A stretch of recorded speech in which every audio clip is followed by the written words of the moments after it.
My name is Tim Groeling. Thank you for the good morning. My name is Tim Groeling, and I'm chair of UCLA's Department of Communication Studies.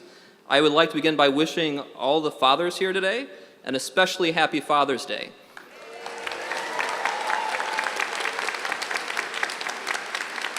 I think you're off to a good start. I'd also like to welcome our families, friends, and particularly the 39th class of seniors to graduate from UCLA with a major in Communication Studies.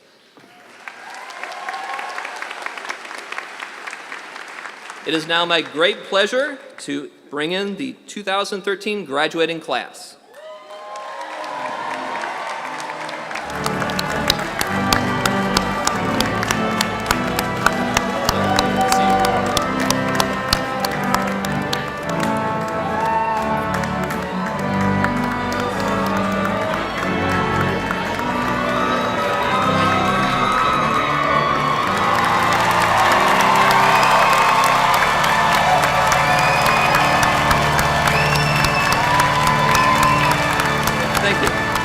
I'd like to introduce you to some of the distinguished faculty and staff that make up our department.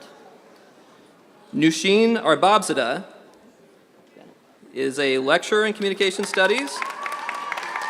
Her research and teaching focus on Middle Eastern media and the relationship with the wider world. Her latest book is Afghan Rumor Bazaar, Secret Subcultures, Hidden Worlds, and the Everyday Life of the Absurd. Okay. Dee Bridgewater is a lecturer in speech and the co-director of the Institute in Communication Skills for International Students. He was just inducted in the Golden Key International Honor Society as an honorary member, and he received the Vasa Award for teaching 4 Fiat Lux classes. A licensed psychologist, Dr. Bridgewater maintains a private clinical practice. Travis Dixon returned to his alma mater last year as an associate professor. A UCLA Communication Studies alum, give it up.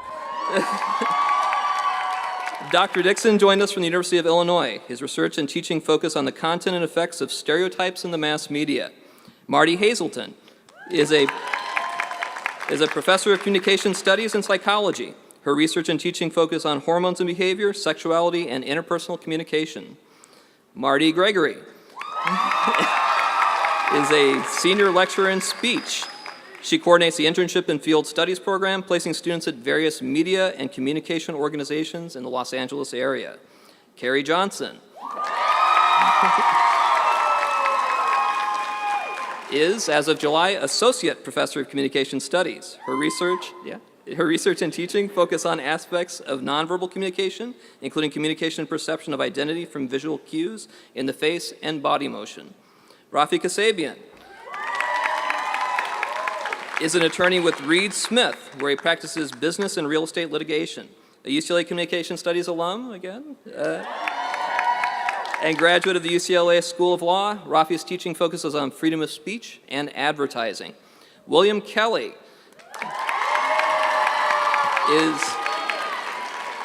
is lecturer in Communication Studies. His research and teaching focus on dyadic interaction and intercultural theory.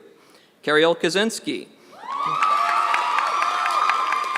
is a lecturer in Communication Studies. Her research and teaching focus on rhetoric and persuasion and the ways in which they intersect race, class, and gender.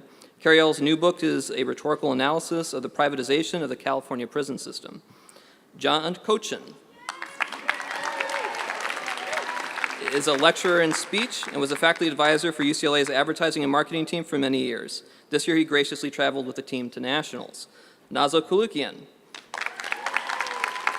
is an attorney with the Bradley and Gamelik, where he practices labor, employment, and civil litigation. A UCLA Communication Studies alum again. Nazo's teaching focuses on propaganda and the media.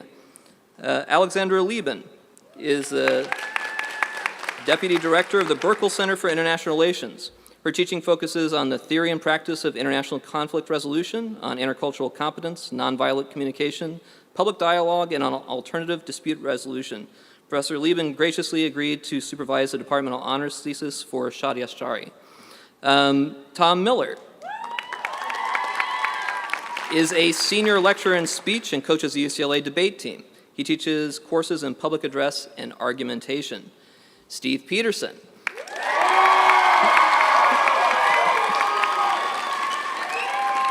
is a lecturer in communication studies. His research and teaching focus on multicultural television, social networking, and the communicative dynamics of film and TV production.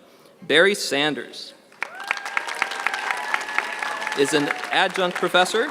He is also a prominent international corporate lawyer, president of the Los Angeles Recreation and Parks Commission, and chair of the Southern California Committee on the Olympic Games. He teaches courses on public diplomacy, images of the U.S., and architecture as nonverbal communication. Michael Suman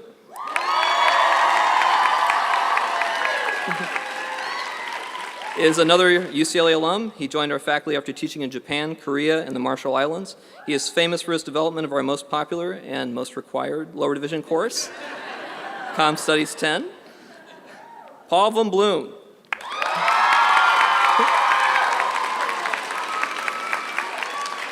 is yet another UC grad. He got his JD at Berkeley, and a true bear stayed on to teach there. Even after migrating south, Paul remained loyal to his Bruin family roots, teaching for both our program and Afro-American Studies at UCLA. Trina Wright Dixon is a lecturer in communication studies, women's studies, Afro-American studies, and the Anderson School. Her research and teaching focus on organizational communication. Sylvia Marshall and Rima Yohanna are the first people our majors meet when they come to inquire about our program. Sylvia is a co-director of the Institute for Communication Skills for International Students, and we appreciate all that these wonderful ladies do for our students, faculty, and staff. Okay. Pia Svensson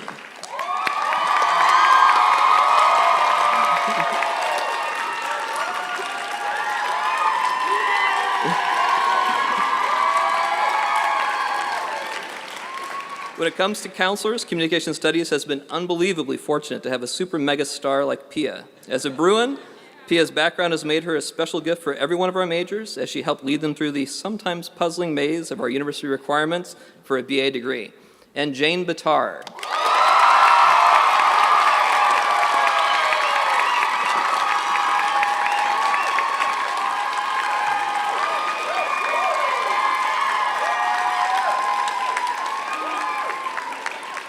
I'm pleased that Jane stopped moving briefly enough today that you could see her. Otherwise, she would be that blur of motion you sometimes kind of see out of the corner of your eye in this room.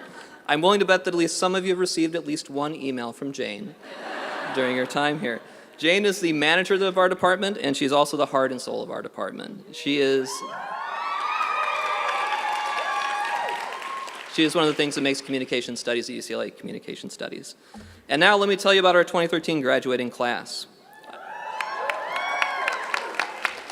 I know you guys know some of them, or else you probably wouldn't be here today, but you might not know exactly what they've done while they've been here and what they've accomplished. They have completed a very challenging curriculum of 7 lower division courses and 11 upper division courses in the major. We are a liberal art within the Division of Social Sciences. Our major's interdisciplinary structure is unique in its educational breadth, with courses from 3 other divisions of the college: humanities, life sciences, and the physical sciences, as well as from 5 of the graduate and professional schools. Many have chosen to expand their academic curriculum by meeting additional course requirements in second majors, minors, and specializations within their BA degrees. When it comes to accolades, our class of 13 are a stellar class. Many have earned an array of national and university honors, such as Golden Key, Mortarboard National Honor Societies, as well as Latin and College Honors, which explains all the gold, if you guys see it glittering on their shoulders out here. Blinding. We are also proud that 43 of our grads have been elected to Phi Beta Kappa from the class of 2013. Once again, this year that number of comm majors is proportionally greater than any other department on campus. It should be clear to you by now that our communication studies students are very dedicated. As further evidence of that dedication, I am proud that several of our students who graduated in either fall or winter this year have traveled halfway around the world to return to campus and participate in the ceremony today. Thank you for making that long journey to join your classmates in a very special occasion. Communication studies students receive warm welcomes from the nation's top graduate schools. Our curriculum's broad theoretical background prepares our seniors for graduate work and professions in the academic fields of their choice. Graduate programs in communication studies and other social science departments, as well as law, management, medicine, journalism, public policy, and the fine arts. In the fall, our alums will be entering many of the finest graduate programs in the country. They've been accepted at top universities such as Yale, Columbia, Princeton, Harvard, Northwestern, Georgetown, Stanford, and Berkeley, even here at UCLA. The class of 2013 will take a variety of career paths. Our field studies program, which as I mentioned is supervised by Marty Gregory, introduces seniors to the professional world of communication, and a number of this year's graduates have been accepted positions in media and entertainment industries. They'll be working in advertising, business, education, finance, journalism, music, politics, production, and public relations. And speaking of entertainment, Marty Gregory will be introducing our guest speaker today. Marty?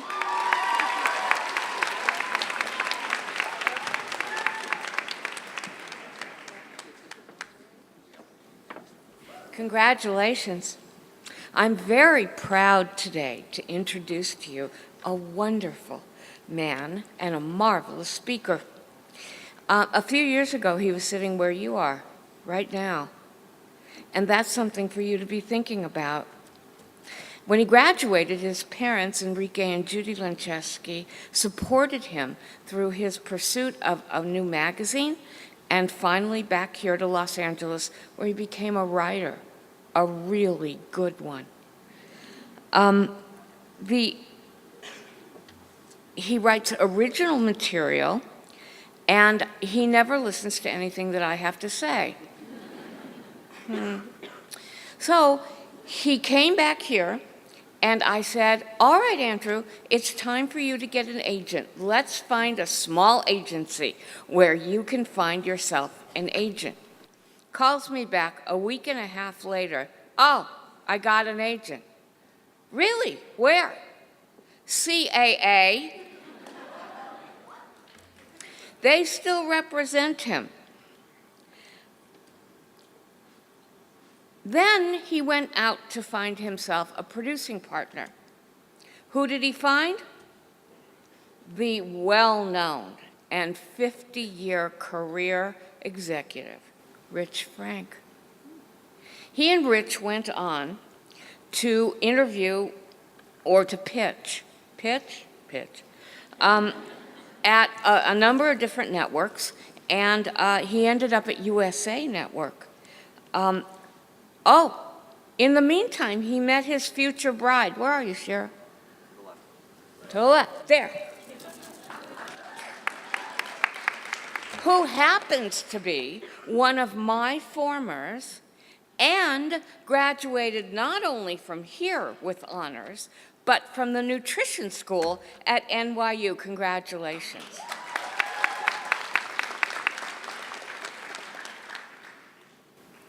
Back to Royal Paints. He created it. How did he create it? Well, his father, Enrique, was an oral surgeon. His mother, Judy, is a real estate executive. So, a concierge doctor in the Hamptons. That show has been on the air for 4 years, gaining in popularity with each of them. It's my favorite show on television, and he hired his first intern very shortly after he created the show, Woody Strasser, a communication studies graduate, who is now the writer's assistant and just wrote 5 episodes of the show for Toyota. They've started their 5th season. Do you know that? Last week. Entertainment Tonight. Weekly, sorry. Entertainment Weekly gave it an A- and said that they had the best cast on television. And they do. Oh, it's already been picked up for its 6th season. Finally, I get to share a big secret. Andrew is getting ready to shoot his 2nd pilot. He is partnered with Doug Liman? Yeah, the guy who directed Born Identity? And Swingers, and is the executive producer of Sweets. Together, although Andrew created and is writing the first episode of the show, they created a show called American Confidential, and it's shooting its pilot for USA. So, look for Andrew and his new partner, Doug Lyman, and their new show.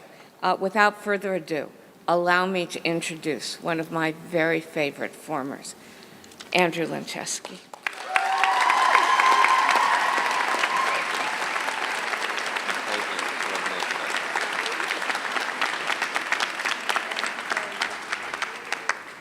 I want to thank Marty for the lovely introduction. Some of it was actually true. Good morning to the distinguished faculty and alumni, to the graduates of the class of 2013, and to all those here to support them. Parents, siblings, close and distant relatives, significant others, BFFs, frenemies, random drunken hookups, stalkers, crashers, and people who showed up at the wrong ceremony. The commencement for microbiology, immunology, and molecular genetics is actually in the Powell courtyard. But don't feel badly, people confuse them with comm studies all the time. Thank you for having me here today. It's a humbling honor to be standing on this stage in Royce Hall, a stage that's been graced by Albert Einstein, John F. Kennedy, and Frank Sinatra. If you listen carefully enough, you can actually hear the stage laughing at me. It's doing wonders for my nerves. An experienced public speaker gave me a tip about delivering this speech today. He said, whatever you do, don't talk about money, religion, or politics. I thought that was really good advice. So I'd like to begin with a story about a wealthy and devout Republican. He lived in a beautiful house right along the river. One day, the river overflowed and the village began to flood. The man went up to his roof to seek refuge. A neighbor came by in a boat and yelled, "Get in, wealthy and devout Republican." The wealthy and devout Republican, let's just call him Tom, okay? Tom replied, "No, God will save me. I'm just waiting for a sign." A few hours later, the water was up to Tom's waist. Another neighbor came by in an even bigger boat. "Get in," he said, "or you'll drown." "No," Tom replied again. "I have faith in God. God will save me. I'm just waiting for a sign." A few hours after that, as the sun began to set and the water reached Tom's chin, a helicopter appeared overhead. A ladder dropped down, but Tom waved it away. He yelled towards the sky, "God will save me. I'm just waiting for a sign." The next morning, Tom woke up in heaven.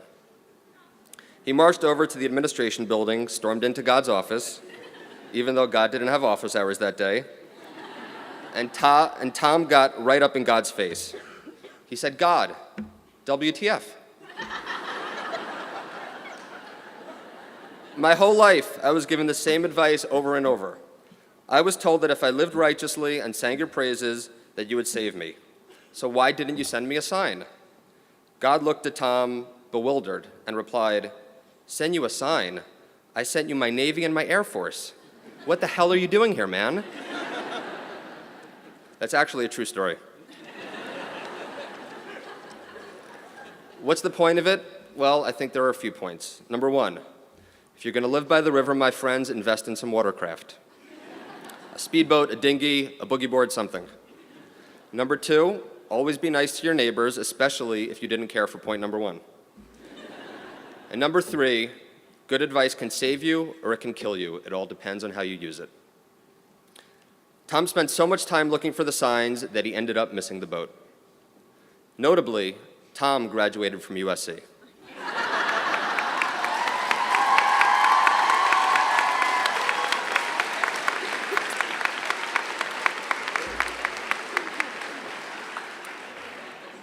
More on that soon, I promise. I'd like to share with you a brief recap of my journey so far. From 15 years ago when I sat where you're sitting now, actually we did it in Kirchhoff, but that's a whole different story, to today, standing up here, sweating like only a nervous Jewish writer can, while trying to look self-confident. Marty talked a little bit about me rejecting the conventional wisdom, and now I'll tell you about a few instances in which I tried to accept it. When I was a sophomore, every smart person I knew told me that if I wanted to make TV for a living, I needed to go to the undergraduate film school. I don't know what the admissions formula is at Melnitz today, but back then, thousands of students applied from around the world, and the school accepted 15 of them. That's right, 15. My chances of getting into the program were only slightly better than our chances at a national football title. Sorry, I just... I got to tell it like it is. Huge basketball fan, though. I spent most of that year just working on the application. I finally submitted it, and a few weeks later, I got some incredibly good news. I had been rejected. I didn't know at the time that it was good news, but not being admitted to that program, which I applied to based on the good advice I had gotten, was the best thing that ever happened to me in college. Well, academically at least. So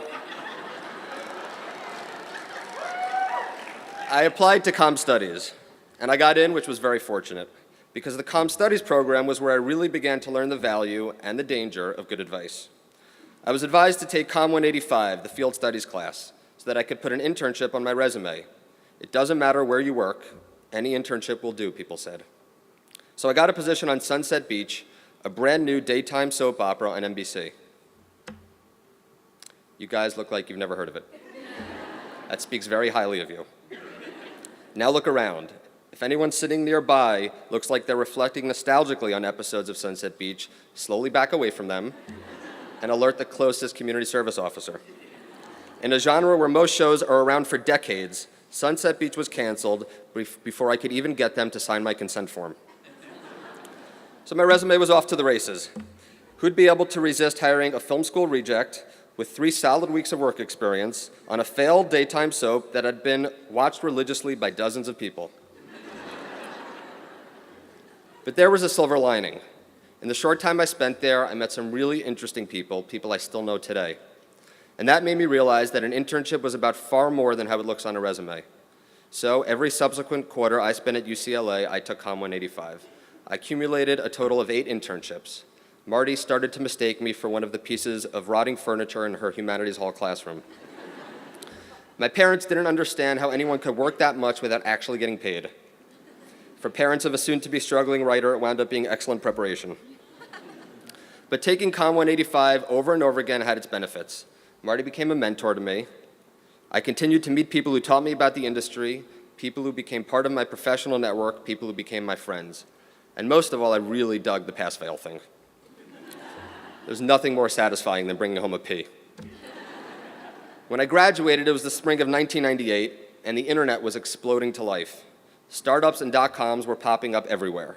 It was like nothing the American economy had seen since the Industrial Revolution. The good advice I got was to go work for one of those dot-coms. It didn't matter which one, they said, anyone will do. That's how I felt.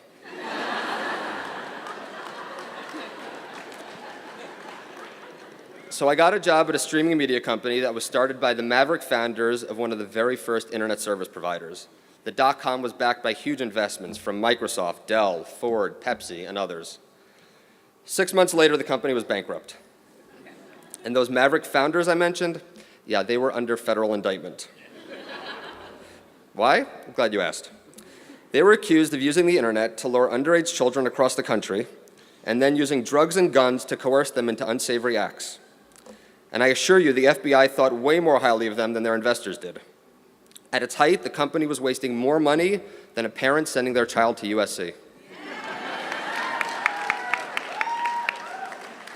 I told you.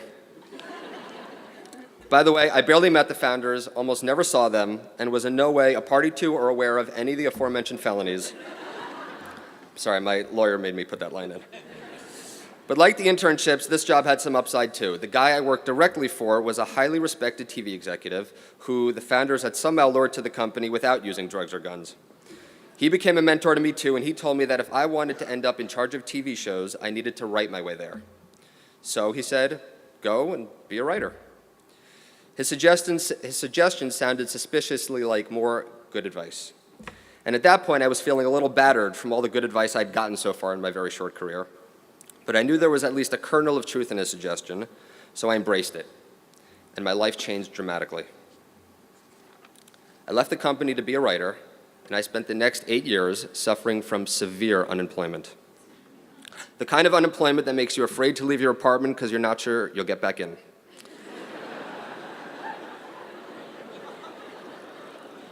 The kind of unemployment that turns your parents from supportive to concerned. The kind of unemployment, just between you and me, that makes you go back to the UCLA dorms and ask the dining halls if they offer an alumni discount. True story. 7.5 years later, after a few odd little writing jobs here and there, I finally started to gain some traction with my scripts. Some people at NBC gave me the good advice to write something topical and relevant. So I wrote a pilot about the US-Mexico border crisis. I showed it to NBC and they said, "We love it. It's just way too topical and relevant." But they gave me a shot to come back in with something else. Their new advice was to write something dark and paranoid. So I put together a pitch for a conspiracy thriller. You'll never guess what NBC said about it. That's right. "We love it, it's just way too dark and paranoid." But they invited me back to try yet again. So I said to NBC, "Hey, NBC, I have a crazy idea.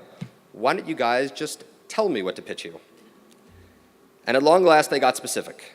Their final advice was to bring them a medical show with a twist. Pause for dramatic effect. So a few weeks later, I came back and pitched them an idea about a concierge doctor working in the Hamptons making house calls to the rich and famous. NBC's response? They loved it.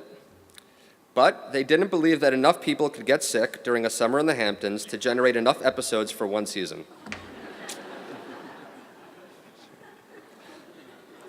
I was left pretty speechless by that airtight logical argument. But more than that, I struggled to understand how NBC could have given me so much bad advice about what to pitch to NBC. So I said to NBC the only appropriate thing I could imagine saying in that moment. I said, "NBC, kiss my ass." The next day, I pitched that medical show to USA Network and they bought it, which ended up being just as fortuitous for me as getting into comm studies instead of film school. And that more or less brings us to where we are today. Me standing up here and you guys sitting down there, wondering what kind of sociopathic commencement speech this is. Why is this prematurely graying, deeply bitter young man giving us advice about not taking advice? Great question. Here's why. Never in the history of mankind has advice been so prevalent, so available, and so forced down our throats. Everyone has words of wisdom these days, and everyone has a platform from which to broadcast these words to the entire world. That makes this a very empowering and very confusing time to be graduating. If this were 15 years ago, you'd go to sleep tonight having to only ponder the advice you got from me, your family, your professors, and maybe your loudmouth roommate who likes to get condescending after a few boxes of wine. But tonight, your mind will be drowning in 100 encouraging and cautionary voices. You've probably been on YouTube watching the speech that Oprah just gave at Harvard, the one that President Obama gave at Morehouse, the one that Jeff Hoffman, the founder of Priceline.com, gave at Bradley. By the way, Mr. Hoffman was invited to speak at USC, but he didn't know what he could possibly say to a bunch of kids who've never shopped for a bargain in their entire lives.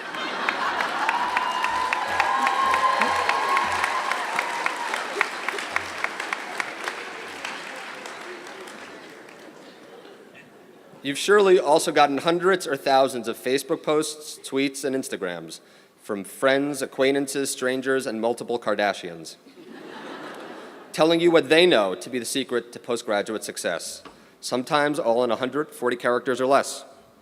Very impressive. I couldn't get this thing down to one character under 13,894. The point is that's a lot of voices and a lot of advice. So, whose voice do you listen to? That's easy. Listen to mine. Because my advice, in a nutshell, is this. Today is the day you start listening to yourselves. You guys have spent 4 years at one of the finest schools on the planet. Maybe 5 years, or even 6, if your blood alcohol level was higher than your GPA. But you know more than you think you know. You know yourself better than anyone else knows you. And anything else you need to know, you'll learn from your experiences and, more importantly, from your mistakes.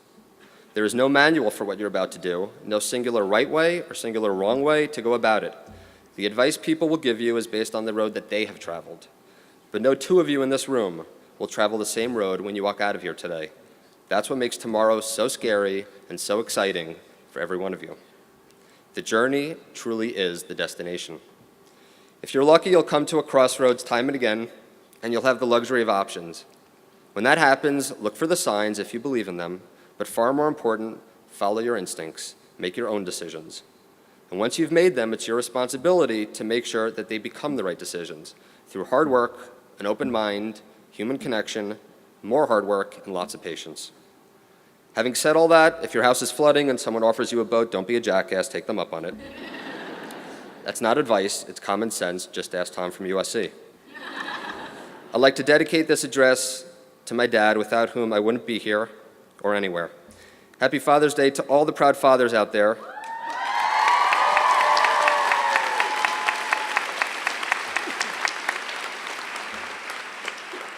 Go Bruins, welcome to Coach Alford, and congratulations to the class of 2013.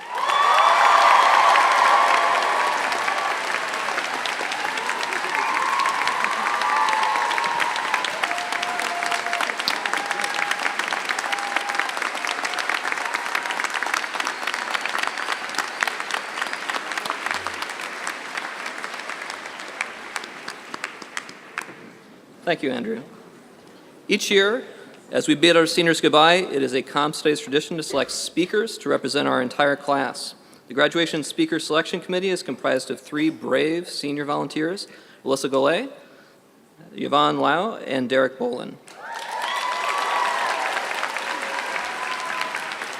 This dedicated team took on the time-consuming and challenging task of listening to a large number of excellent presentations in order to pick just one speaker to represent their fellow 2013 CS graduating seniors.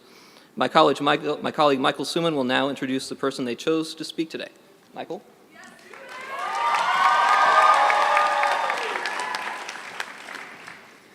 It's really the quality of our students that makes the Communication Studies Department stand out. And this has been so for decades. And Shadee Ashtari is the type of student that makes our department so very special.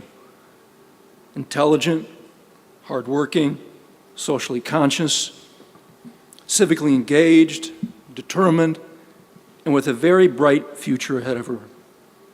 Shadee majored in communication studies with a minor in political science. At the UCLA Burkle Center for International Relations, she has been editor-in-chief of The Generation, the center's student-run foreign affairs magazine. She has completed departmental honors research on student homelessness in higher education across the United States. Her favorite experiences at UCLA include participating in the UCLA Debate Club and working with the amazing students and staff at the Burkle Center. After graduation, she'll be working as a political strategist for a California State Assembly campaign. Shadee Ashtari.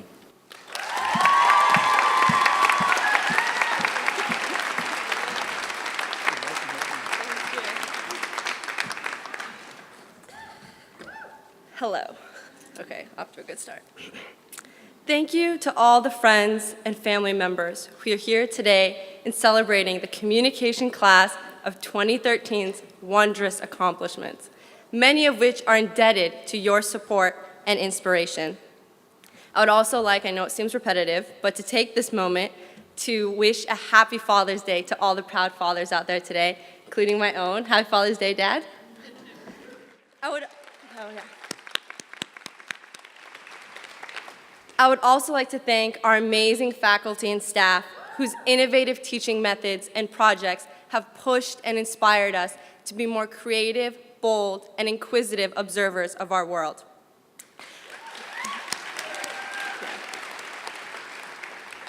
Another really unique part of being a comm or communication student here at UCLA is being up at 3 o'clock in the morning, studying for an exam or final, but knowing for certain that you are not alone because Jane Bitar is out there somewhere sending you emails on emails at 3 in the morning. And even when you go to sleep and wake up in the morning, somehow your inbox has completely exceeded capacity because of the 3,000 internship opportunities that she has found overnight. So thanks to Jane, Pia, our family, friends, our amazing faculty, and not to mention our own silent courage, we're here. We're graduating. But we are now moving from being observers of the world to being the authors of our generation's history. Some of the parents in the audience, though, I think are pretty curious about how exactly we're going to leave our mark on the world because they still have no idea what our major means or really does. I remember when I told my dad that I was going to be a comm major, and he just responded, "What the hell is that? Can you still go to law school?" But I really do believe that this is in fact the power and beauty of our social science. We utilize the power of what isn't said to become the most effective lawyers, businessmen, marketing consultants. We are writers, poets, future Spielbergs. Our education in and grasp of the art of communication, the art of perfecting a human bond of language to empathize or persuade, will lead us to become the most effective and heard politicians, academics, and nonprofit organizers of our day. Unlike so many areas of specialty, we are able to be so many different things, which is at once empowering and frightening. As we move forward with what we've learned here together, some of us fear failure or uncertainty. And I would like to share a story with you that has made an enormous impact on my life and may perhaps abate your worries just a little bit. My mom's name was Alma, and she spent the majority of her academic career and early career studying engineering and receiving her master's in urban planning. But at the bottom of her heart, what she really loved was geared more towards the arts. She loved learning about new cultures and engaging in politics. So what she actually ended up doing with her entire life and the career that she made for herself was becoming the host of an international television show that featured biographies on famous politicians and social revolutionaries, with fans from all over the world. And although that's not what her background was in, it's what she loved, and she was good at it. Unfortunately, at the same time, however, she battled breast cancer twice, and I lost her while I was a sophomore here at UCLA. And what I want to share with you is that while I was her caregiver for so many years, a lot of the time we spent talking together was at infusion centers where she would receive chemo. We would talk about so many things while we were trying to pass the time, and the topic of my future was, frequently discussed. What am I going to do? Who am I going to be? And she shared something with me in that time that I will never forget. And she said, "Shadee Jun, my dear, if you are lucky enough to have a passion, grab onto it as fast as you can and get as good at it as you possibly can get. If you do what you love and you do it with all that you've got, I promise you that you will not only be happy, but you will be successful." And after she passed, I never once had seen her cry or look afraid because her life was not riddled with regrets. Instead, it was defined by the deviations that led to her most proud accomplishments, her career, her work, her children, and her career. And this is what I want to share with you, which is what I aspire for, to live a life that affords this kind of peace of mind. For there's a certainty that comes but once in a lifetime, and that is knowing what we love. And if we do pursue it with relentless lust, we will undoubtedly succeed. Our fear should not be failure.